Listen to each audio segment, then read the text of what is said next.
नमस्कार। मु सत्यजित दास बीजेपी जड़े साधारण कर्मकर्ता।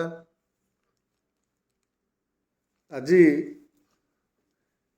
मु आपण मानक वीडियो रे किसी वार्ता देवाई चाहिए कारण किछि दिन है राजनीतिक स्तर में बीजेडी कार्यकर्ता बीजेडी किसी माने पदाधिकारी से माने आम नेतृमंडली को लाछना आरोप लगे जार प्रतिजवाब आम देथिलु ताहापर से प्रतिजवाब प्रत्युत्तर रखा जाई बीजेडी तरफ आज आ गोटे पुनर्बार एक करागला सांबादिक सम्मेलन करागला से मते सीधा सड़क भाव टार्गेट करने को चेष्टा कले आ मते सेटा बहुत खुशी लगिला मध्य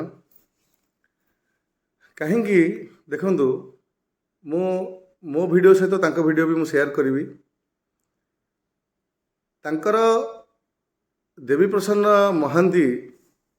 महांती जे राज्यर संपादक भाव में बीजेडी निज परिचय देले मु शुणुली कथा आमे जो आरोप लगैथिलु तांकर जिला परिषद तांकर चेयरमैन आउ तांकर जो पूर्वतन ब्लॉक उपाध्यक्ष थिले से माने बा तांकर जिल्लार संपादक जो अछंती सेमानक ऊपर आमे आरोप लगैथिलु। आमे तांकर सर्वोच्च नेता ए स्थानीय सुकिंदार प्रफुल्ल बाबू आउ तांको पुओ मंत्री इंजीनियर प्रीतिरंजन घड़ाई तांको विषय भी कहिथिलु।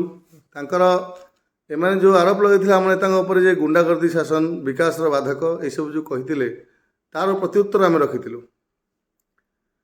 निश्चित रूप से तांको सेटा हृदय रे गोटे कंटा सदृश लगिला जो कि से माने आज पुनर्बार सांबादिक सम्मेलन जरिया तार आम प्रतिजवाब रखा चाहिए किंतु प्रतिजवाब तो रखिपारे ना से केवल गुड़ाए आरोप लगेले आ से सांबादिक सम्मेलन में मुझे आपन को बेसी समय नेबी ना मुझे सांबादिक सम्मेलन संपर्क कहबी जे तांकर जो राज्यर नेतृत्व आसीथिले मान्य देवीप्रसाद महांती संपादक बीजेडी राज्यर से कहले जे पंचायत निर्वाचन रे मो ना धरी कहले जे सत्यजित दास पंचायत निर्वाचन रे से जब बीजेपी बोली जो कहते पंचायत निर्वाचन में स्वाधीन भाव में कहीं लड़िले कहीं दल टिकेट कहीं मिललानी एक हास्यास्पद कथा एक सोचनार कथा जे जड़े राज्यर नेतृत्व नौथुबा व्यक्ति बा राज्य नेतृत्व नौथुबा जड़े वरिष्ठ संगठक तांकर सी एते अज्ञान जे तांकर ज्ञान ही नहीं जे सरपंच लड़े हेले कौन दल टिकेट दि जाए ना। प्रथम संविधान आम भारत संविधान विषय किसी सम्यक ज्ञान रखा दरकार। द्वितीय कथा है व्यक्तिगत कौन आरोप लगेले सेटा कौन सब सत मिछ दुनिया जानी सुकिंदावासी जानी मु मांकड़ा माफिया किए मांकड़ा पथर व्यवसाय कहार थिला मु मोर व्यवसाय कौन आमे ना मु गोटे बड़ व्यवसायी ना कौन मोर से क्षेत्र में मोर कौन प्रकार अच्छी सामंजस्य अच्छी कि सामिल रही अच्छी सेटा ना लोक दुनिया जानी से विषय में आलोचना करने चाहूनी गोटे जोड़े पॉइंट केवल दलीय टिकेट रे सरपंच पदवी लड़ा जाए ना ये ज्ञान से आहरण करूँ आउ संविधान पढ़ु राज्य नेतृत्व देवी भाई आपण सहित मोर व्यक्तिगत संपर्क बहुत बढ़िया राजनीति कादुआ फिंगा फिंगी तो हम चलो कि आपण को जनसाधारण प्रश्न करदे जे राज्य को जाकि जड़े नेतृत्व यही प्रकार भूलभाल तथ्य देवे कहीं से ग्रहणीय हम ना। आउ गोटे कथा है सुकिंदार आमे जो जो मानकर विषय कही जिला परिषद मान्य जिला सुकिंदार 39 नंबर जिला परिषद आउ आमर चेयरमैन आउ जिला संपादक पूर्वतन उपाध्यक्ष एम संपर्क कही ଆମେ ତାଙ୍କ ପ୍ରତି ଉତ୍ତର ଯେତେବେଳେ ରଖିଥିଲୁ, ଏବେ ଏମିତି କ'ଣ ହେଇଗଲା ସେମାନେ ସାମ୍ନାକୁ ଆସିବାକୁ ଭୟ କଲେ କି ସେମାନେ ସାମ୍ନାକୁ ଆସିବାର ତାଙ୍କର ଆଉ କୌଣସି ତାଙ୍କ ପାଖରେ ଭାଷା ନଥିଲା କି କଥା ନଥିଲା ଯେ ଜଣେ ସାଧାରଣ ବିଜେପି କର୍ମୀକୁ ଟାର୍ଗେଟ୍ କରିବା ପାଇଁ ସେମାନେ ରାଜ୍ୟ ନେତୃତ୍ୱଙ୍କୁ ମୁହଁ ଖୋଲିବାକୁ ପଡ଼ିଲା। ନିଶ୍ଚିତ ଆମ ପାଇଁ ଗର୍ବର ବିଷୟ। ମୋ ନେତା ଏତେ ମହାନ ଯେ ତାଙ୍କର ଜଣେ ସାଧାରଣ କର୍ମୀ ତାଙ୍କ ଆମ ନେତାଙ୍କ ପାଇଁ କାମ କରୁଥିବା ଜଣେ ସାଧାରଣ କର୍ମୀ ବିଜେପି ସଂଗଠନ ପାଇଁ କାମ କରୁଥିବା ଜଣେ ସାଧାରଣ କର୍ମୀକୁ ସାମ୍ନା କରିବାକୁ ହେଲେ ରାଜ୍ୟ ନେତୃତ୍ୱକୁ ଆସିବାକୁ ପଡ଼ିଲା। ମୁଁ ଭାବୁଛି ବୋଧ ହୁଏ ଆମର ଚେୟାରମ୍ୟାନ୍ ଆଉ ତାଙ୍କର ଜିଲ୍ଲା ସମ୍ପାଦକ ତାଙ୍କର ପୂର୍ବତନ ଉପାଧ୍ୟକ୍ଷ ଏମାନଙ୍କ ସମ୍ପର୍କରେ କହିଥିଲୁ। ଆମେ ତାଙ୍କ ପ୍ରତି ଉତ୍ତର ଯେତେବେଳେ ରଖିଥିଲୁ, ଏବେ ଏମିତି କ'ଣ ହେଇଗଲା ସେମାନେ ସାମ୍ନାକୁ ଆସିବାକୁ ଭୟ କଲେ କି ସେମାନେ ସାମ୍ନାକୁ ଆସିବାର ତାଙ୍କର ଆଉ କୌଣସି ତାଙ୍କ ପାଖରେ ଭାଷା ନଥିଲା କି କଥା ନଥିଲା ଯେ ଜଣେ ସାଧାରଣ ବିଜେପି କର୍ମୀକୁ ଟାର୍ଗେଟ୍ କରିବା ପାଇଁ ସେମାନେ ରାଜ୍ୟ ନେତୃତ୍ୱଙ୍କୁ ମୁହଁ ଖୋଲିବାକୁ ପଡ଼ିଲା।